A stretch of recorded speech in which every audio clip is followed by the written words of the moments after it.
হরে কৃষ্ণ, রাধে রাধে। আমি গীতার কথায় আপনাদের সুস্বাগতম।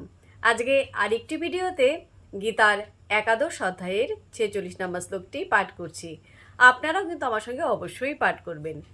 ওং নমো ভগবতে বাসুদেবায়, ওং নমো ভগবতে বাসুদেবায়, ওং নমো ভগবতে বাসুদেবায়।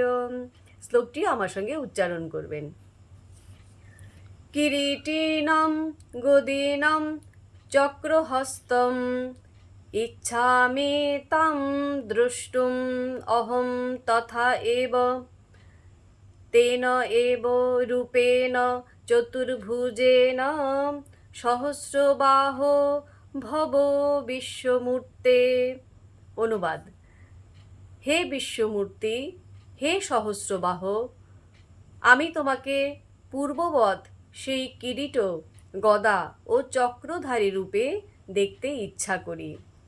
এখন তুমি তোমার সেই চতুর্ভুজ রূপ ধারণ করো। তো ভক্তগণ, এমনি করে প্রতিদিন একটি করে গীতা শ্লোক পাঠ করুন আর এই দুর্লভ মানব জনমকে ধন্য করুন। আর আমাকে কমেন্ট করেছেন তপন বারুই। রাধে রাধে, আপনাকেও রাধে রাধে। হরি বল।